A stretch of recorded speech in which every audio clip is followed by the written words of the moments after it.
নমস্কাৰ, মই নৱনীতা।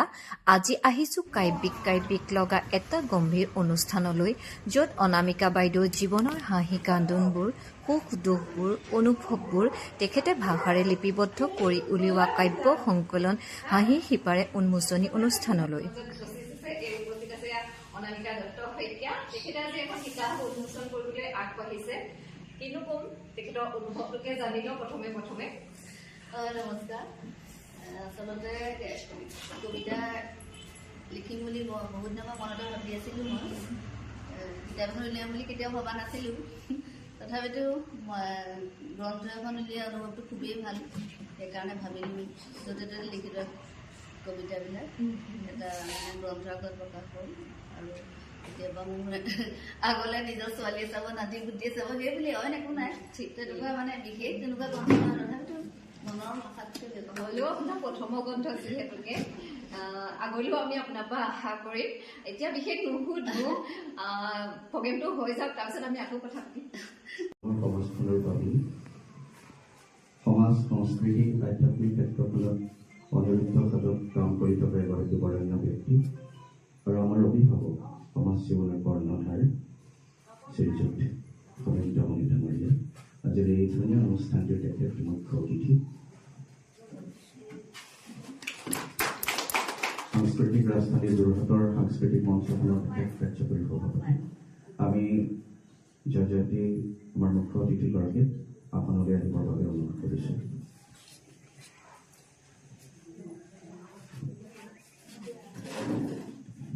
আমি মুকুচন্দ দাস ডাঙৰীয়াই আগবঢ়োৱা অনুষ্ঠানটোৰ 21 পঞ্জী প্ৰজ্বলনেৰে অনুষ্ঠানটো শুভাৰম্ভ কৰে লক্ষীৰাম দুৱাৰা দাস বাপজনাই।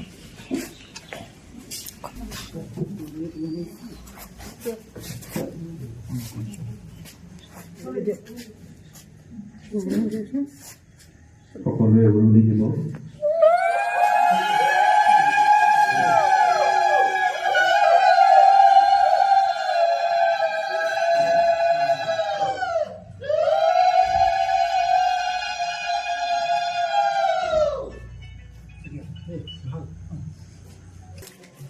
ৰেখামণি নাথ শইকীয়াৰ এটি ভক্তিমূলক গীতেৰে সভাখনি আৰম্ভ কৰা হয়।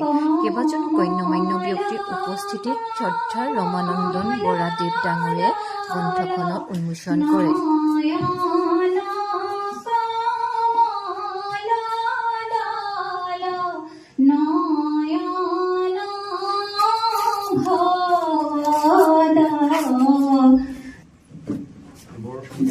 সুন্দৰ ব্যৱস্থাৰে কৰা দেখাই নাই, সুন্দৰ ব্যৱস্থা কৰিছে। এই প্ৰতিমান এনেকুৱা এটা দি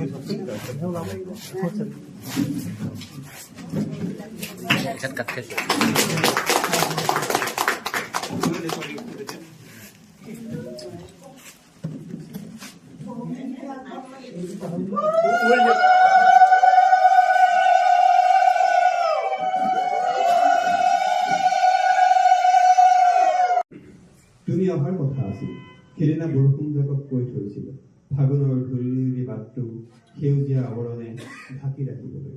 বৰষুণ আহিল, বাটটো সেউজীয়া হ'ল। উন্মোচক ডাঙৰীয়াই হাঁহি শিপাৰে কাব্যগ্ৰন্থখনিৰ এটি কবিতা পাঠ কৰে। সঁচাকৈ তেখেতৰ কণ্ঠ বহু শুৱলা, শুনি থাকিবৰ মন যায়।